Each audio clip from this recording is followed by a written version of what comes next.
Episode 6 अनर्थ से बचने का उपाय। सभी लोग हैरानी से पंडित जी की ओर देखने लगे थे। वहीं पंडित जी ने अपनी बात को क्लियर करते हुए कहा, यजमान, आज आपके पूज्य दादाजी का श्राद्ध था, मतलब तिथि थी। आपके दादाजी एक जमाने में राजस्थान में राज करते थे और वो वहां के राजा थे। पर धीरे धीरे करके वो यहाँ बिजनेस की दुनिया में आ गए थे और आपके यहाँ कुछ प्रथाएं हैं जो नहीं टूटनी चाहिए, और उनमें से एक प्रथा है कि किसी की भी पुण्यतिथि वाले दिन आप पूजा में ना कोई शस्त्र लिए बैठ सकते हैं और ना ही किसी पर को शस्त्र चला सकते हैं। सभी लोग अब हैरानी से पंडित जी को देखने लगे। वहीं पंडित जी की बात सुनकर के यक्षित के हाथ में तलवार हल्की पड़ने लगी, क्योंकि उसे भी पता था कि उसके कुल में प्रथाओं का कितना मान था। अब गो घूर करके आहिरा को देखने लगा, जिसके चक्कर में आज उससे ये अनर्थ हुआ था। आहिरा वहां खड़ी सब कुछ सुन रही थी, पर उसे कुछ भी अजीब नहीं लगा, क्योंकि ऐसी प्रथा आज से नहीं बल्कि हजारों सालों से चली आ रही थी और उसके राज्य में भी इस प्रथा को माना जाता था। अब तो आहिरा चिढ़ाती हुई मुस्कान से यक्षित को देखने लगी। यक्षित का खून तो अब आहिरा की इस मुस्कान को देख करके और जलने लगा था। उसकी पकड़ अपनी तलवार पर दोबारा कसने लगी, पर फिलहाल उसके हाथ मजबूरी में बंधे हुए थे। यही एक वजह थी कि आज के दिन वो कभी भी किसी को कोई सजा या फिर कोई हथियार नहीं उठाता था। पर आज इस लड़की ने सोचकर ही यक्षित का खून खोलने लगा था। वहीं आहिरा भी बड़े मजे से अब यक्षित को देख रही थी और वो समझ गई थी कि यक्षित अब ना चाह कर भी उसका कुछ भी नहीं कर सकता है। वो बड़ी नज़ाकत से अपनी जगह से उठ खड़ी हुई और यक्षित के सामने जाकर खड़ी हो गई। आज तो यक्षित की अच्छी खासी बैंड बजने वाली थी। लियान और एरिक दोनों तो बेचारे सहमे हुए आहिरा को देख रहे थे। वो सोच रहे थे क्या इस लड़की का इस दुनिया में रहने से मन भर गया था, या फिर इस दुनिया से ही नहीं है। वही यक्षित ने आहिरा को देखते हुए गुस्से में अपने दांतों को किटकिटाते हुए क्या नाम बताया था। हाँ आहिरा, ज्यादा खुश होने की जरूरत नहीं है, क्योंकि आज के बाद भी कोई और दिन आएगा, और याद रखना वो दिन और वो पल तुम्हारे जीवन का आखिर दिन होगा। You get understand? एकदम से यक्षित ने चिल्ला करके कहा।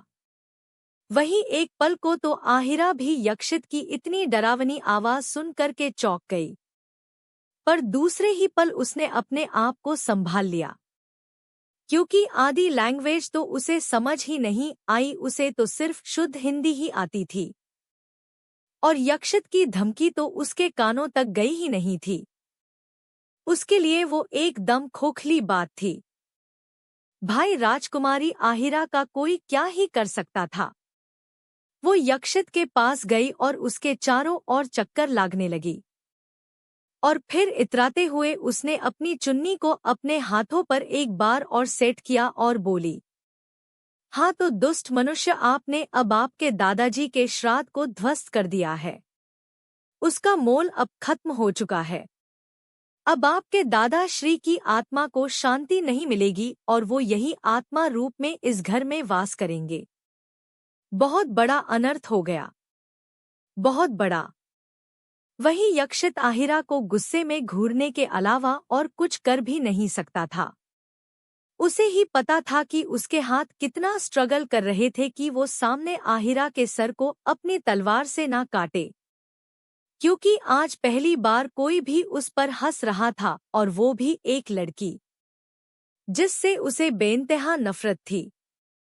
पर आहिरा तो जैसे पूरे मूड में थी, आज यक्षित के गुस्से को ऊपर चढ़ाने में गई। उसने वहां खड़ी हुई तलवारें उठाई और उसे वो यक्षित के चेहरे पर फेरने लगी। अब ये तो यक्षित ही जानता कि उसने कितना अपने ऊपर कंट्रोल किया हुआ था। वहीं आहिरा को यक्षित के चेहरे पर तलवार फेरने में अलग ही मजा आ रहा था। अचानक ही आहिरा को ना जाने क्या सूझा, उसने तलवार की नोक को यक्षित के कुर्ते से नीचे ले जाते हुए उसकी धोती तक ले गई। अब तो यक्षित क्या, सब लोगों की आंखें बड़ी बड़ी हो गई। बंजारे भी सहम गए कि आखिर ये आहिरा करने वाली क्या है। पर तभी आहिरा जोर जोर से हंसने लगी। लियान, जिसने थोड़ा बहुत भूतों के बारे में सुन रखा था, वो तो डर गया था। उसे तो लगने लगा था कि यक्षित के दादाजी की आत्मा अब आहिरा में आ गई है। वो डर करके जोर जोर से बोलने लगा, किंग के दादाजी आ गए, किंग के दादाजी आ गए। एरिक को भी लियान की बात समझ आई तो वो भी समझने की कोशिश करने लगा और थोड़ा डर करके पीछे हो गया।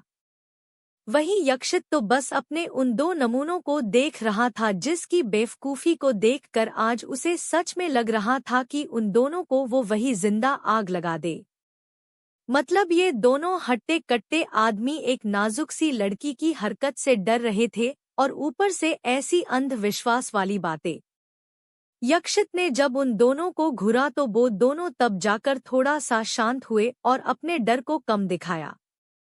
वहीं आहिरा ने अपनी भयानक हंसी को रोका और यक्षित की धोती को अपनी तलवार में फंसा कर कहा, हाँ हाँ हाँ दुष्ट मनुष्य, आज तुम्हारी इज्जत मेरी तलवार के हाथों में है। अगर अपनी इज्जत प्यारी है तो राजकुमारी आहिरा के सामने अपना सर झुका ली और मेरा जोर जोर से जयकारा करो।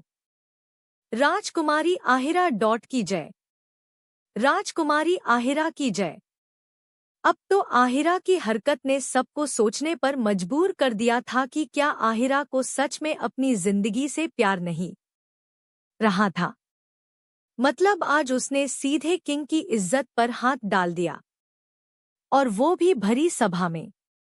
यक्षित जो जब से अपने दादाजी की वजह से आहिरा की सारी बदतमीजी को सहन कर रहा था और साथ ही साथ में उसने अब तक आहिरा को जिंदा बख्श रखा था, अब उसका गुस्सा उसके सर के ऊपर जा चुका था। आहिरा को देखकर अब उसे बस ये नजर आ रहा था, इस लड़की ने उसकी इज्जत का सारे आम उसके सब ऑर्डिनेट्स के सामने उतारने की कोशिश की। आज इस लड़की की इतनी हिम्मत कैसे हो गई। उसने आहिरा की तलवार को अपने हाथों में पकड़ लिया। अब यक्षित के हाथों में से भी खून आने लगा था, क्योंकि यक्षित ने तलवार की धार की तरफ से तलवार को पकड़ा हुआ था। लियान और एरिक दोनों यक्षित की हरकत को देख करके घबरा गए और वो उसकी तरफ बढ़ने को ही हुए थे कि तभी यक्षित ने गरजते हुए कहा, कोई भी एक कदम आगे नहीं बढ़ेगा। आज इस लड़की ने मुझे चैलेंज करने की कोशिश की है। वहीं आहिरा को चैलेंज तो समझ नहीं आया तो उसने घूर कर कहा, मैंने कोई तुम्हें चलज या जलद समझने की कोशिश नहीं की है। मैंने तुम्हें अपने साथ युद्ध के लिए ललकारा है, समझ आई। उसकी ये बात सुनकर के तो एक बार को यक्षित स्पीचलेस हो गया। मतलब उसने भी तो यही कहा था। उसने क्या कुछ फारसी में कहा था। ये सामने वाली लड़की जो इतने जोश के साथ उससे लड़ने आई थी, वो एक मामूली शब्द इंग्लिश का तो नहीं समझ पाई।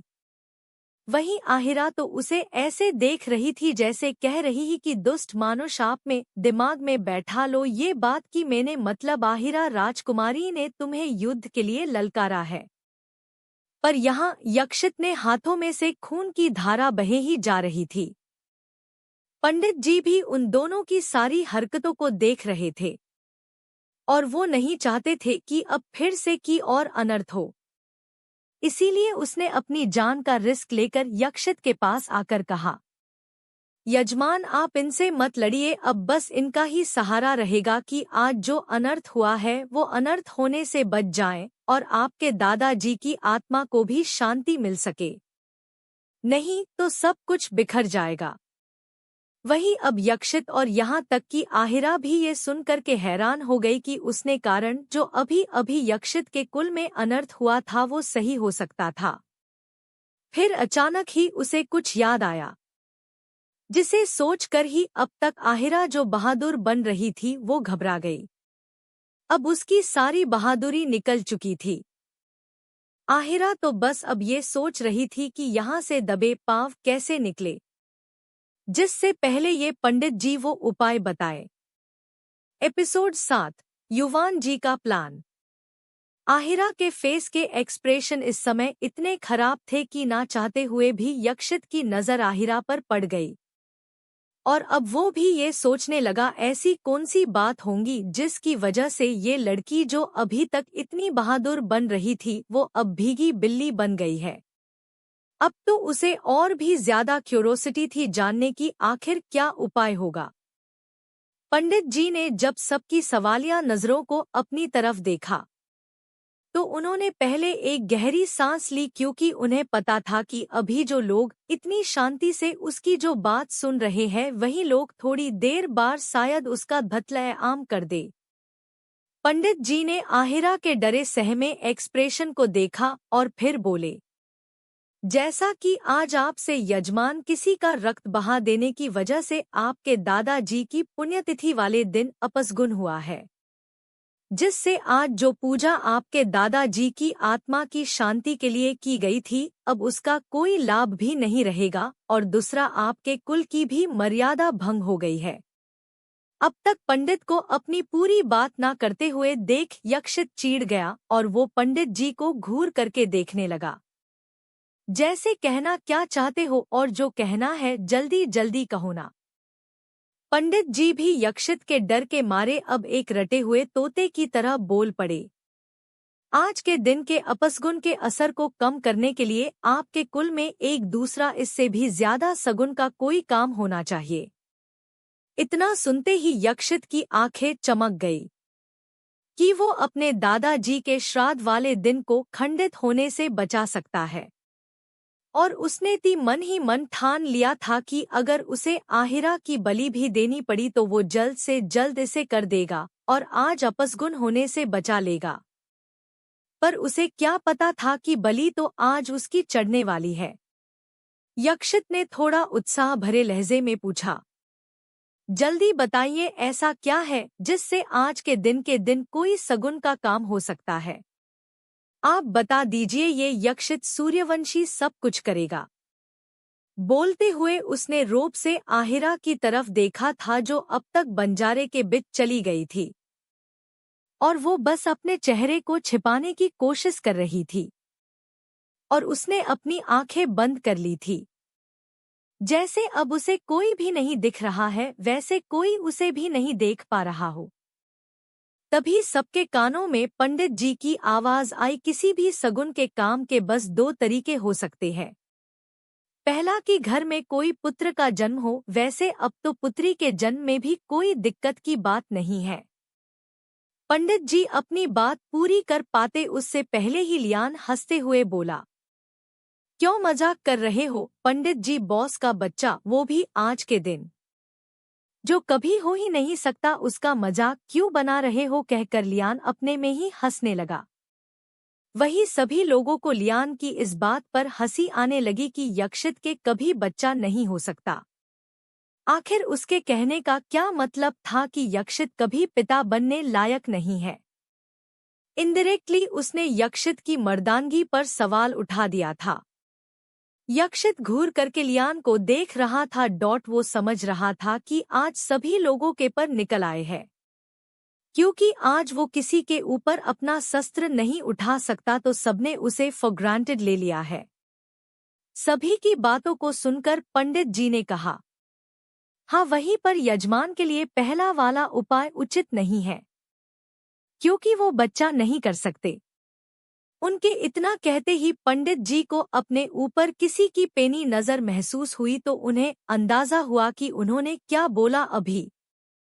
पंडित जी ने जल्दी से अपनी बात को संभालते हुए कहा, मतलब यजमान के बच्चा अभी इतनी जल्दी कैसे हो सकता है। यक्षित ने गुस्से में अपने दांतों को पीसते हुए कहा, गोल गोल बातों को मत घुमा पंडित, और जल्दी से दूसरा रास्ता बता।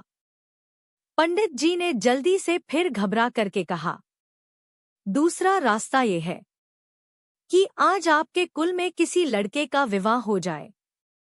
अगर हो सके तो यजमान का जिससे बड़ा सगुन का अवसर तो घर में हो ही नहीं सकता फिलहाल। अब यही रास्ता है आज के अपसगुन को कम करने का और आज की पूजा को सफल करने का।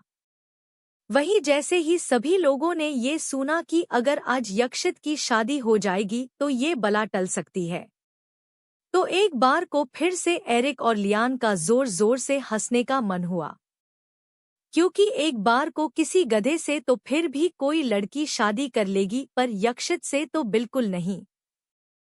यक्षित ने भी घूर करके पंडित जी को देखा, क्योंकि उसकी डिक्शनरी में भी कभी शादी का नाम तक नहीं था और ना ही उसे कभी शादी करनी थी। उसने अपने ठंडे लहजे में पंडित जी से कहा, नहीं पंडित जी, ये पॉसिबल नहीं है। मैं कभी भी किसी भी लड़की से शादी नहीं करूंगा। यक्षित ने इतना ही कहा था कि तभी एक बार फिर से उसे गेट से किसी के चिल्लाने की आवाज आई। पापा, मैंने कहा था ना भाई, पक्का लड़कों को पसंद करते हैं, और आज इन्होंने बोल भी दिया कि वो लड़की से शादी नहीं करेंगे। ये कहते हुए गेट से यक्षित का छोटा भाई पार्थ बहुत दुखी सा फेस बनाते हुए घर के अंदर आए जा रहा था। वहीं उसकी बात को सुनकर के पार्थ के साथ आ रहे यक्षित और उसके पापा मिस्टर युवान सूर्यवंशी भी हैरान नजरों से अपने बेटे को देख रहे थे। युवान सूर्यवंशी के आते ही सारे बंजारे और एरिक, लियान ने भी उनके सम्मान में अपना सर झुका लिया। युवान सूर्यवंशी यक्षित के पिता है। इस समय उनकी उम्र कुछ 55 के आसपास होंगी, पर चेहरे पर रोब इतना कि कोई भी इंसान डर जाए। अपने दिनों में ये भी बड़े रुआबदार इंसान थे, पर इनके अतीत में कुछ ऐसा हुआ कि अब थोड़ा गुमसुम ही रहना पसंद करते हैं, पर अभी भी अपने दोनों बेटों पर अपनी जान लुटाते हैं। अभी ये और पार्थ अमेरिका से आए हैं। कुछ दिक्कत की वजह से इनकी फ्लाइट कैंसल हो गई थी, तो फिर यक्षित ने अपना प्राइवेट जेट इन्हें लेने के लिए भेजा था। वहीं युवान जी ने सबको इशारे से झुकने के लिए मना किया, पर उनकी नज़र पहली बार में ही आहिरा पर पड़ गई थी, क्योंकि आहिरा का भी तेज ऐसा था कि हजारों की भीड़ में भी वो अलग चमक जाए। युवान जी भी एक बार को आहिरा के तेज को देख करके हैरान रह गए, पर अभी उन्होंने फिलहाल ये जानने की कोशिश की आखिर यहाँ पर उनके आने से पहले क्या हुआ था। उन्हीं ने एक नज़र यक्षित को देखा, जिनकी तरफ अभी तक यक्षित ने नहीं देखा था। उन्हें ये देखकर दुख हुआ, पर अब तक तो उन्हें यक्षित की बेरुखी की आदत हो गई थी। उन्होंने पंडित जी को आगे बुलाया और पूरी बात जानी। वही पंडित जी ने जैसे ही आज की सारी घटना युवान जी को बताई, वो तो हैरान ही रह गए और साथ में घबरा भी गए थे। वही पार्थ ने तो अपना 5 इंच जितना बड़ा मुंह पूरा खोल लिया था और वो हैरानी से आहिरा को देख रहा था, जो अभी किसी भीगी बिल्ली की तरह बंजारों के पीछे छिपी हुई थी। अब तो पार्थ को जैसे कोई देवता मिल गया था। वो तुरंत आहिरा के पास गया और उसके पैर पकड़ लिए। आहिरा एकदम से पार्थ के एक्शन से शॉक हो गई। वहीं पार्थ ने पैर पकड़कर कहा, माय प्रिंसेस, तुम मुझे भी सिखाओ कि तुमने ऐसा क्या किया जो तुम्हें भाई के पास जाने में डर नहीं लगा। बताओ, कौन सी दवाई तुमने पी थी जिससे तुम इतनी शक्तिमान बन गई। कहते हुए उसने आहिरा के पैरों को जोर से जकड़ लिया। वहीं आहिरा को तो समझ में ही नहीं आया कि अभी अभी इस अजीब मनुष्य को क्या हुआ और वो उसके ऐसे पैरों में क्यों पड़ गया। फिर आहिरा भी आहिरा थी, उसे भी लगा कि जरूर ये मनुष्य समझदार होगा जो राजकुमारी आहिरा की महिमा को समझ गया है और आज से इसने अपने आप में आहिरा के अधीन कर लिया है, आहिरा का गुलाम।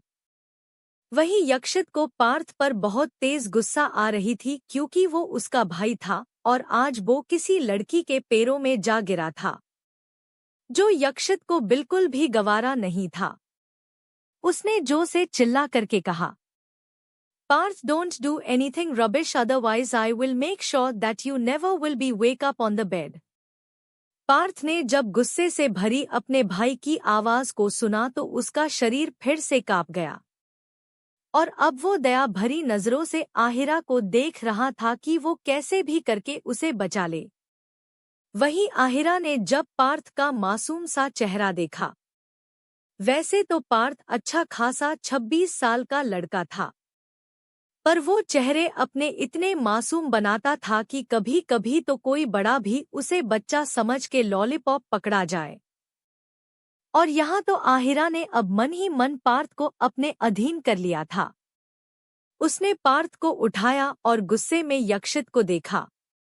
वहीं यक्षित ने जब देखा कि जो लड़की अभी थोड़ी देर पहले शादी के डर की वजह से कैसे चोर की तरह जाकर छुप गई थी, अब कैसे कोतवाल बने उसके सामने आकर खड़ी हो गई है, तो उसे अब पार्थ पर और ज्यादा गुस्सा आने लगा। वहीं युवान जी यक्षित की सारी हरकतों को देख रहे थे और वो आज सबसे ज्यादा इस बात से हैरान थे कि अब तक यक्षित ने आहिरा के प्रति घिन्न जाहिर नहीं की। जो अक्सर वो लड़की को देखता था तो वक्त हमेशा ऐसा बर्ताव करता था कि जैसे वो कोई यूज्ड टिश्यू पेपर हो। वहीं आज उसे आहिरा पर गुस्सा था। शायद थोड़ी बहुत अभी उसके लड़की होने के कारण नफरत भी थी, पर घिन्न नजर नहीं आ रही थी और शायद इसका कारण वो समझ चुके थे, और वो था आहिरा का कौशल, जिसे शायद अनजाने में ही यक्षित को इम्प्रेस कर दिया था। अब युवान जी के भी दिमाग में एक अलग ही खिचड़ी पकने लगी थी। एपिसोड 8, आहिरा ने खींचे यक्षित के बाल। युवान जी आहिरा और यक्षित को देखकर कुछ सोच रहे थे, पर उनके चेहरे को देखकर ही साफ समझ आ रहा था कि उनके दिमाग में कुछ खतरनाक पक रहा था। उन्होंने एक बार फिर आहिरा और यक्षित को देखा जो घूर कर एक दूसरे को देख रहे थे। यक्षित ने जब अपने भाई को देख रहा था जिसने आज उसके दुश्मन से हाथ मिला लिया था, वहीं आहिरा नस भी यक्षित को गुस्से से घुरा क्योंकि अब उसे पार्थ की मदद जो करनी थी। आहिरा ने यक्षित से अपनी कठोर आवाज में कहा, दुष्ट मनुष्य, तुम ये कौन सी भाषा का उपयोग कर रहे हो? क्या तुम्हें लाज शर्म और लिहाज नहीं है कि भारतवर्ष में सदैव संस्कृत और हिंदी को बोला गया है और तुम छी। ये कहते हुए ही आहिरा ने यक्षित को ऐसा लुक दिया जैसे वो कह रही हो, आज तुमने अपने देश को बर्बाद किया है और दूसरी सभ्यता को अपना कर घोर पाप किया है। वहीं आहिरा के ऐसे डिस्गस्टिंग लुक को देखकर यक्षित गुस्से में बौखला गया क्योंकि आज जिंदगी में पहली बार किसी ने उसे ऐसा लुक दिया था। वहीं बाकी सभी भी आहिरा की बात और भाषा को सुन हैरान थे। एक बार को तो युवान जी को भी लगा कि यहाँ यक्षित की गलती है जो उसने अपने देश की मान मर्यादा का ख्याल नहीं रखा, और वो भी गुस्से से यक्षित को घूरने लगे। वहीं यक्षित ने जब सबको अपनी तरफ ऐसा घूरता पाया तो वो हैरान रह गया। उसे समझ नहीं आ रहा था कि सभी लोग कैसे इस लड़की की बातों में आ गए थे और उसे ऐसे घूर रहे हैं, जबकि उसने तो बस इंग्लिश में बात की थी, जो कि आज सबके लिए नॉर्मल है। यक्षित ने गुस्से में आहिरा को उंगली दिखाकर कहा, you silly girl, what you से नॉनसेंस। वहीं एक बार फिर आहिरा को यक्षित का कहा कुछ समझ नहीं आया। उसने अब कंफ्यूजन भरे चेहरे के साथ आसपास के लोगों को देखा। इस समय आहिरा का कंफ्यूज्ड छोटा सा चेहरा बड़ा प्यारा लग रहा था, पर यक्षित थोड़ा और उसे देखता या कुछ सोचता जल्दी से किसी ख्याल की वजह से उसने अपना चेहरा आहिरा से हटा लिया। आहिरा ने पार्थ की तरफ देखा तो पार्थ समझ गया कि आहिरा को उसके भाई की कही हुई बात बिल्कुल समझ नहीं आई है, तो उसने पहले तो सोचा कि वो आहिरा को बता दे कि उसके भाऊ ने क्या बोला है, पर वो भी बड़ा शैतान था। उसने अपने भाई को देखा और अपनी बत्तीसी दिखाते हुए वो आहिरा के पास गया और उसके पास जाकर बोला, भाई ने बोला कि आप बेशर्म हो, आप पागल हो, आपकी शकल भी चुड़ैलों जैसी है और आपका उनसे कोई मुकाबला नहीं है। एक दिन भाई आपको अपनी उंगलियों के इशारे पर नाचेंगे। और इससे आगे वो कुछ बोलता उससे पहले ही उसने देखा कि आहिरा की आंखें गुस्से में लाल हो चुकी थी। उसने जो पार्थ से सुना उसे सच मान लिया और अब उसका गुस्सा यक्षित के लिए इतना बढ़ गया कि उसने पार्थ की बात आगे भी नहीं सुनी और सीधा हवा से भी तेज भागती हुई यक्षित के पास भाग गई। वही यक्षित कुछ समझ पाता या कर पाता उससे पहले ही आहिरा ने उसके बाल पकड़ लिए और वो जोर जोर से खींचते हुए बोली, आपकी हिम्मत कैसे हुई दुष्ट मनुष्य की अपने राजकुमारी आहिरा को पागल कहा, मुझे चुड़ैल कहा। इतना कहते हुए वो जोर जोर से यक्षित के बाल खींचते हुए पूरा उसके ऊपर चढ़ चुकी थी। आहिरा की ये पुरानी आदत थी कि जब भी कोई उस पर कोई कमेंट करता था तो वो अपनी सारी तहजीब भूलकर उसी तरह से लड़ने लगती थी जैसे कोई छोटा बच्चा लड़ता हो। वही यक्षित तो ऐसे अचानक हमले से सकपका गया था। उसे अभी समझ ही नहीं आया था कि अभी जो लड़की इतने ग्रेसफुली लड़ रही थी उसमें एकदम शैतान बच्चे की आत्मा कहाँ से आ गई, और जबकि उसने तो उससे कुछ कहा ही नहीं था। यक्षित ने आहिरा का हाथ अपने हाथ से छुड़ाने की कोशिश करते हुए कहा, अरे क्या पागल वागल हो, मैंने कब तुम्हें ऐसा कुछ कहा। वहीं आहिरा ने जैसे ही उसके मुंह से दोबारा शुद्ध हिंदी में पागल सुना तो अब तो उसको पूरा यकीन हो गया था जो अभी पार्थ ने कहा था वो एकदम सही है। इसलिए उसने गुस्से में एक मुक्का और यक्षित की नाक की ओर मारते हुए कहा, दुष्ट मनुष्य, आप अभी भी मुझे पागल कह रहे हो और ऊपर से आपका इतना दुस्साहस कि आप अपनी बात से मुकर रहे हो। ये कहते हुए आहिरा लगभग यक्षित की कुटाई करने पर तूल चुकी थी।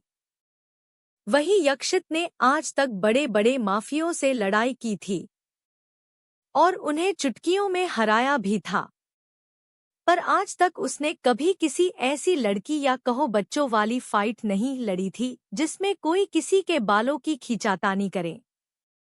एक पल को तो यक्षित को ही ये समझ नहीं आ रहा था वो इस बला से कैसे निपटे। तभी उसकी नज़र मुस्कुराते हुए अपने भाई पर गई, जो मज़े से उसकी वीडियो बना रहा था।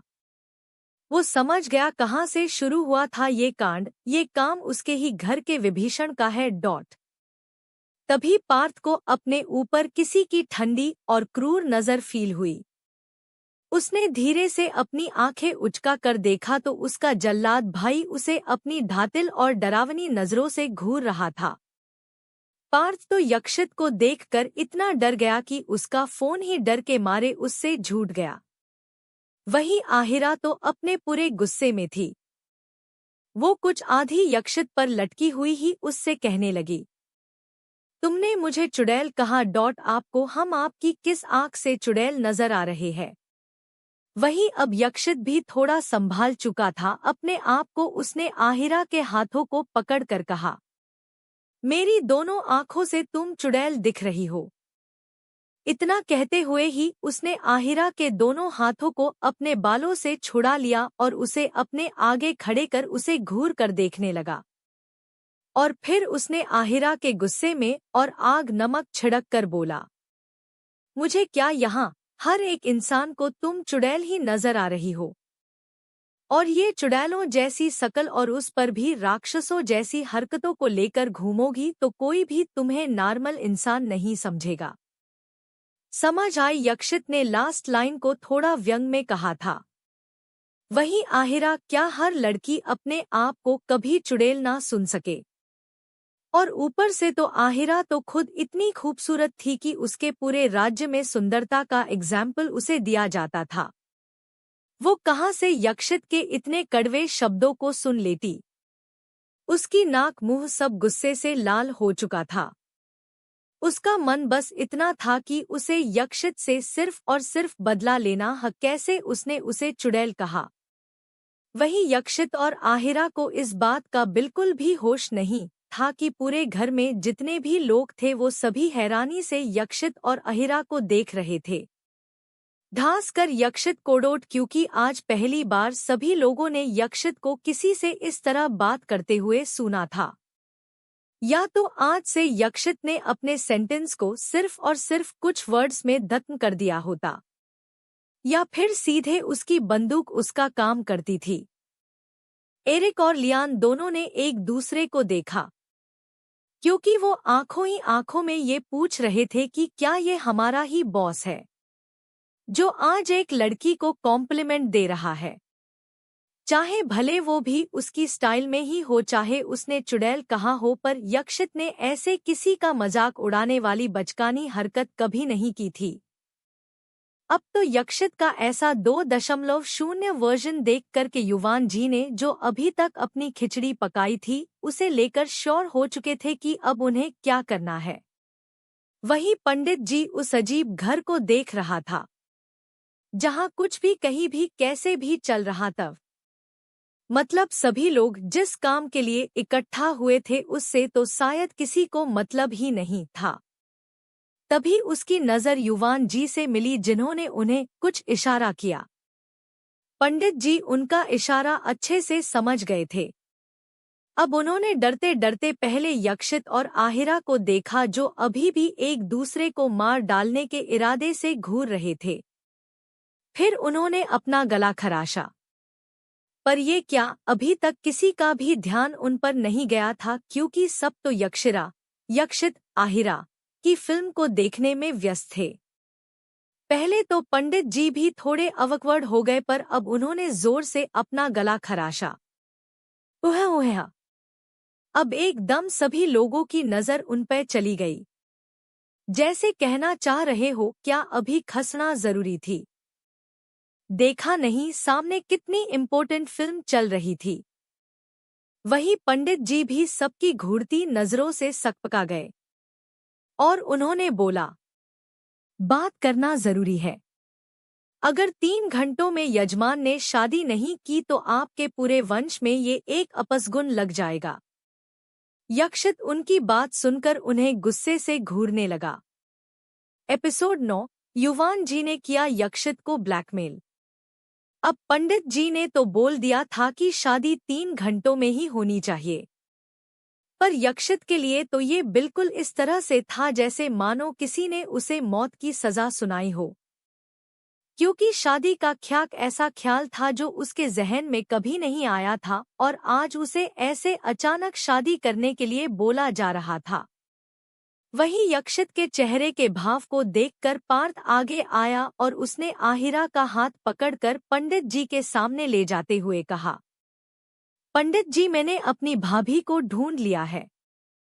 फिर यक्षित की तरफ देख करके, जिसका बहुत बुरी तरह से सड़ा हुआ मुंह बना हुआ था और गुस्सा तो जैसे उसके चेहरे पर सजा हुआ था, उसे देख करके बोला, पंडित जी, भाई का चेहरा तो हमेशा ऐसा ही रहेगा, पर आप आज उन दोनों के फेरे लगवा ही दो। इस समय पार्थ बिल्कुल उस तरह बिहेव कर रहा था जैसे चाहे भाई को अपने लिए बीवी चाहिए हो या नहीं, बट उसे अपने लिए भाभी चाहिए थी। और आहिरा जैसी भाभी तो उसकी सपनों वाली भाभी थी, जो उसके भाई की कस कर बैंड बजाए और वो मस्त अपने भाई का तमाशा देखे। वही जैसे ही यक्षित ने सुना कि उसके भाई के खाली दिमाग में ये चल रहा है कि वो आहिरा को उसके पल्लू नहीं हाँ शर्ट से बांध दे, तो उसकी बोहें आपस में तन गई, क्योंकि ये उसके लिए किसी नाइटमेयर से कम नहीं था। उसने घूर कर पहले पार्थ को देखा और फिर आहिरा को, जो खुद पार्थ को अपनी हैरान भरी आंखों से देख रही थी, जैसे कह रही हो तुम तो सबसे बड़े विश्वासघाती निकले। और सच में आहिरा के मन में यही चल रहा था। उसने पार्थ के हाथ से अपना हाथ छुड़ा कर कहा, ये तुम क्या बोल रहे हो? मैं नहीं करने वाली इस दुष्ट मनुष्य से विवाह। मैंने क्या ऐसे वर दूल्हा के लिए हजारों साल की तपस्या की थी? ये आहिरा अपने मन में सोचने लगी, क्योंकि उसके हिसाब से यक्षित सच में बड़ा ही गैर गुजरा आदमी था। यक्षित अब ऐसी स्थिति को और नहीं देख सकता था। उसने गुस्से में वहां रखे राउंड टेबल को उठा करके पटक दिया और गुस्से में बोला, अगर सबका हो गया हो तो मेरी बात एक बार में सुन लो, वाई एस कभी भी शादी नहीं करेगा। और फिर आहिरा की तरफ देखकर उसे एक अजीब सा लुक देते हुए कहा, और इस अजीब लड़की से तो बिल्कुल भी नहीं। इससे अच्छा तो मैं इस खानदान से निकल जाना ठीक समझूंगा। ये कहकर यक्षित ने उस कांच की टेबल को इतने जोर से पटका था कि वो पल भर में ही चूर चूर हो गई थी और पूरे हॉल में उसके कांच बिखर गए थे। आहिरा भी यक्षित का इतना गुस्सा देखकर के हैरान हो गई थी। उसे इस बात का बिल्कुल भी अंदाजा नहीं था कि यक्षित इतना गुस्से वाला भी हो सकता है। वही युवान जी जो अब तक सब कुछ शांति से सुन और समझ रहे थे, यक्षित की ऐसी हरकत को देखकर उनके चेहरे पर भी गुस्सा झलकने लगा था। यक्षित जो टेबल को तोड़ के वहां से जा रहा था, उसे जाते हुए देखकर युवान जी ने कहा, रुक जाइए यक्षित। युवान जी के इतना कहने के बाद यक्षित रुक तो गया था पर उनकी तरफ पलटा नहीं था। युवान जी ने यक्षित को ऐसे देखा और फिर कहा, यक्षित, हम सालों से आपकी सारी बदतमीजी सहते हुए आ रहे हैं, पर आज हमारे पापा की पुण्यतिथि पर उनका अपमान ऐसे नहीं कर सकते। उन्होंने ये सब बड़े ही कठोर शब्द में कहा। तब वही यक्षित नहीं युवान जी की टोन को सुनकर हैरान हो गया था, क्योंकि आज तक उसके पापा ने उससे इतने ठंडे लहजे में कभी भी बात नहीं की थी। वो उनकी तरफ पलट गया और उनकी तरफ सरकासम में देखते हुए बोला, हाँ तो बताइए मेरे सो कॉल्ड पापा आज अपनी कौन सी डिमांड लेकर आए हैं, क्योंकि आप तो हमेशा से मेरी बदतमीजी सहते हुए आ रहे हैं। पर शायद कोई ये भूल गया तक कि ये सब करने की शुरुआत कहाँ से हुई थी और क्यों। यक्षित की बात को सुनकर युवान जी के हाथ की मुट्ठियां कस कई बंध गई थी। उन्होंने घूर कर यक्षित को देखा। वही यक्षित भी युवान जी को देख रहा था। वही पार्थ और आहिरा के तो ऊपर से उनकी गोल गोल बातें निकल गई थी। वो दोनों तो बस एक ही RYTHM में अपना सर घुमाकर कभी यक्षित को देखते तो कभी युवान जी। ऐसे ही करते हुए अचानक से आहिरा का सर पार्थ से टकरा गया। दोनों ही जोर से चिल्ला आह। अब सब लोगों का ध्यान उन दोनों पर गया, जो इतने गर्म माहौल में भी पता नहीं कौन सी खिचड़ी पका रहे थे। आहिरा ने पहले तो घूर कर पार्थ को देखा, जो सच में आहिरा के घूरने से काफी ज्यादा डर गया था। पर फिर आहिरा ने एक पल में ही अचानक से पार्थ का सर पकड़ करके फोड़ लिया। अब तो पार्थ चिल्लाने लगा, आह भाभी ये क्या किया। ये कहकर वो अपने माथे को सहलाने लगा। वही पार्थ के मुंह से आहिरा के लिए भाभी सुनकर के तो एक बार फिर आहिरा और यक्षित दोनों उसे घूरने लगे थे। तो आहिरा ने अपना मुंह सिकोड़ कर कहा, मेरा नाम राजकुमारी आहिरा है, तो तुम मुझे यही बुलाओगे। और मैंने सर इसीलिए फोड़ा था जिससे तुम्हें कोई काला कुत्ता ना काट जाए। वहीं आहिरा का काला कुत्ते काटने का लॉजिक वहां खड़े हर एक सूर्यवंशी के ऊपर से निकल गया था, क्योंकि उन्होंने ऐसी कोई कहावत नहीं सुनी थी। पर उन सबकी नौटंकी को इग्नोर करते हुए यक्षित ने वापस से युवान जी पर फोकस करते हुए कहा, बताइए इस बार आप मुझे कौन सी धमकी देने वाले हैं। ये कहकर यक्षित ने भी अपनी मुट्ठियां भींच ली थी और उसके दांत आपस में भिचे हुए थे, क्योंकि उसे एक उम्मीद थी कि शायद सामने वाला आदमी उसे बस वो बात ना कहे जिस बात पर शायद वो उनके सामने झुक जाए। युवान जी देख सकते थे उसकी उम्मीद भरी आंखों कोड़ोड़, जो शायद उससे कहना चाह रही थी कि डैड नहीं, अगर आपने इस बार अगर मुझे उस कारण से ब्लैकमेल किया ना तो मैं जिंदगी भर आपसे इतनी नफरत करूंगा जितनी मैंने किसी से नहीं की होंगी। वही युवान जी समझ रहे थे सब, पर उन्होंने भी कुछ सोचकर तय कर लिया था कि उन्हें क्या करना है। उन्होंने यक्षित से कहा, यक्षित, आज अगर तुमने 3 घंटों के अंदर इस बच्ची से, उन्होंने आहिरा की तरफ इशारा किया, जो खुद हैरानी से उसे देख रही थी जो उसे बच्ची कह रहे थे। आखिर वो उनसे भी बड़ी थी, उसकी उम्र 1000 से ज्यादा थी। एपिसोड 10, शादी। यक्षित ने जब सुना कि युवान जी ने आज उसे उसी चीज के लिए मजबूर कर दिया था जिसकी शायद उसे उम्मीद भी नहीं थी। यक्षित की आंखें जो हमेशा इमोशनलेस रहती थी, आज वो एक दर्द में थी। उसकी आंखों के सामने एक औरत का चेहरा घूम गया जो बेहद ही खूबसूरत था। यक्षित ने ये सोचते ही अपनी आंखें बंद कर की इस बार यक्षित ने जो आंखें खोली थी वो पहले की ही तरह इमोशनलेस थी। वहीं आहिरा ज्यादा कुछ तो नहीं समझ पा रही थी, पर उसे इतना समझ आ रहा था कि कुछ शायद ऐसा था जो दुष्ट मानुस की कमजोरी थी। ना चाहते हुए भी आहिरा थोड़ी सॉफ्ट नजरों से यक्षित को देखने लगी।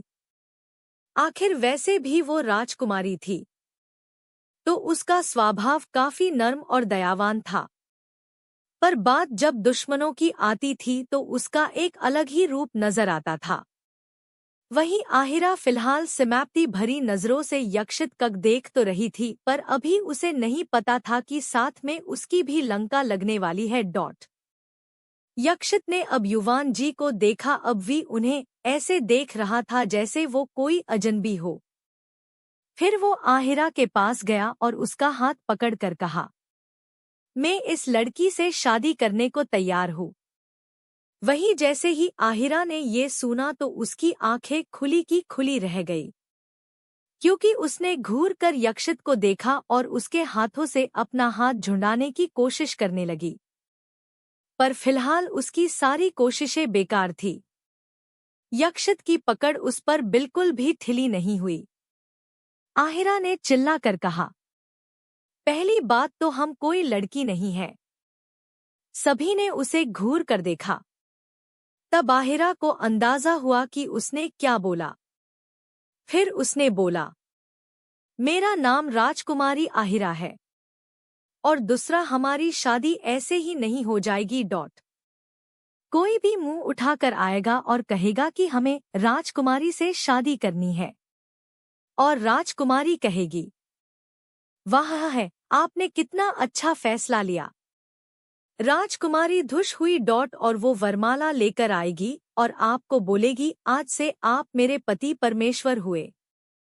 ये सब आहिरा कह तो गुस्से में रही थी, पर बोलते समय वो इतनी क्यूट लग रही थी कि एक बार को तो यक्षित का भी मन कर आया कि वो उसकी क्यूट सी नाक को खींच ले। वही सब भी आहिरा को देख रहे थे, जो सबको गुस्से में देख रही थी, जैसे अब सब उससे डर गए होंगे। पर ऐसा तो कुछ हुआ ही नहीं था। सभी लोग बड़े प्यार से आहिरा को देख रहे थे। पर तभी आहिरा ने कहा, वैसे भी आहिरा का स्वयंवर होगा, हम उसी से शादी करेंगे जो हमें पसंद होंगे। ये आहिरा ने कह तो दिया था, पर उसकी बात यक्षित को बिल्कुल भी पसंद नहीं आई थी, क्योंकि जब यक्षित ने आहिरा से शादी के लिए हाँ कहा था तन ही उसने उसे अपनी पत्नी मान लिया था। अब अगर उसकी होने वाली पत्नी किसी और से शादी रचाने को बोले तो भला किस मर्द को ये बात पसंद आएगी। यक्षित ने घूर कर आहिरा का हाथ पकड़ा और उसे अपने साथ उस हवन कुंड के पास लेकर गया जहां कुछ वक्त पहले उसके दादा की पूजा हो रही थी। यक्षित ने जब आहिरा को उससे अपना हाथ छुड़ाने की कोशिश करते हुए देखा तो उसने उस पाए अपनी पकड़ और कसते हुए कहा, अब तो तुम्हारी शादी मुझसे ही होगी, और खबरदार, आज के बाद किसी और इंसान का नाम भी तुम्हारी जुबान पर आया तो नहीं तो तुम्हारी जुबान भी काट कर रख दूंगा। यक्षित ने ये कहकर पंडित जी से शादी की रस्म शुरू करने को कहा। वहीं आहिरा भी कोई अबला नारी नहीं थी। उसने यक्षित के हाथ पर अपने दांत गड़ा दिए थे और वो उससे हाथों से ही कुश्ती लड़ने लगी थी। वही यक्षित जब आहिरा की हरकतों से इरिटेट हो गया और उसे लगने लगा था कि शायद कहीं आहिरा उससे छूटकर भाग ना जाए, तो उसने एरिक और लियान को कुछ इशारा किया। एरिक ने जल्दी से जाकर कुछ बंजारों के गर्दन को पकड़ लिया था और लियाना ने भी कुछ औरतों को बंदी बना लिया था। यक्षित ने स्ट्रगल करती हुई आहिरा को देखा और फिर इविल स्माइल करते हुए कहा, अगर तुमने अब शांति से मुझसे शादी नहीं की तो यहाँ इनमें से किसी की भी जान नहीं बचेगी। सब के सब मारे जाएंगे। अब फैसला तुम्हारे हाथों में है। आहिरा ने जब उस तरफ देखा जहां यक्षित ने इशारा किया था तो उसकी आंखें गुस्से में लाल हो गई, क्योंकि वो अपने सामने कभी भी किसी निर्दोष पर अत्याचार होते हुए नहीं देख सकती थी। उसने घूर कर लियान और एरिक को देखा। उसने सबके चेहरे ढंग से याद कर लिए थे जिन्हें उसे सजा देनी थी। फिलहाल तो उसे इतना समझ आ गया था कि वो अकेली इनका कुछ नहीं कर पाएगी। उसने घूर कर यक्षित को देखा। वो उसके साथ शांति से चलने लगी थी। धीरे धीरे करके उन दोनों ने 7 फेरे लिए। आहिरा ने उन सब फेरों को लेते हुए मन में कहा, मैं पूरी जिंदगी इन 7 वचनों को कभी नहीं तोड़ूंगी। पर दुष्ट मानुष में एक और वचन अपने आप को देती हूँ, आज से तुम्हारी जिंदगी में कभी सुकून नहीं रहेगा। आहिरा तुम्हें कभी भी एक शांति भरी जिंदगी नहीं जीने देगी और साथ साथ अब तक तुम जितने भी गलत काम करते होंगे उन्हें राजकुमारी आहिरा छुड़वा कर ही रहेगी। फेरों के बाद यक्षित ने आहिरा के माथे में सिंदूर भरा। हल्का सा सिंदूर आहिरा की नाक पर गिर गया था। आहिरा को जैसे ही ये फील हुआ वो हैरानी से भरी आंखों से यक्षित को देखने लगी। वहीं यक्षित को तो इस बात का कोई अंदाजा ही नहीं था कि सिंदूर का नाक पर गिरने का क्या मतलब होता है। उसने जब आहिरा को अपने आप को घूरता हुआ पाया तो यक्षित भी उसे ऐसे ही बदले में घूरने लगा। वहीं यक्षित के घूरने से आहिरा झिप गई। उसने अपनी आंखें हटा ली। फिर पंडित जी ने आहिरा को मंगलसूत्र पहनाने को कहा। युवान जी ने ये सुनकर यक्षित के पास आकर एक मंगलसूत्र बढ़ाया, पर यक्षित ने उन्हें एक नजर देखा भी नहीं और अपने गले में पहना एक सूर्य का लॉकेट आहिरा को पहना दिया। वही सभी लोग हैरान होकर यक्षित को देख रहे थे, क्योंकि वो लॉकेट कोई आम लॉकेट नहीं था। वो यक्षित के लिए बहुत खास था। पार्थ का तो मुंह हैरानी से खुला का खुला रह गया। क्योंकि उसे अच्छे से याद है, एक बार उसने गलती से बस लॉकेट छू लिया था तो यक्षित ने उससे पूरे घर का काम करवाया था, वो भी 1 हफ्ते तक। और आज उसने उसे आहिरा की सुहाग की निशानी बना दिया। वहीं आहिरा ने भी जैसे ही वो लॉकेट पहना उसका दिल धड़क उठा। तभी पंडित जी ने कहा, ये शादी संपन्न हुई, आज से आप पति पत्नी हुए। ये सुनते ही यक्षित और आहिरा दोनों की ही आंखें बंद हो गई, क्योंकि यक्षित की गहरी आंखों में बहुत कुछ राज, गुस्सा, नफरत, दर्द दफन था। वहीं आहिरा के साथ तो ऐसा था कि उसे समझ ही नहीं आ रहा था कि जिंदगी उसे कहाँ ले जा रही है।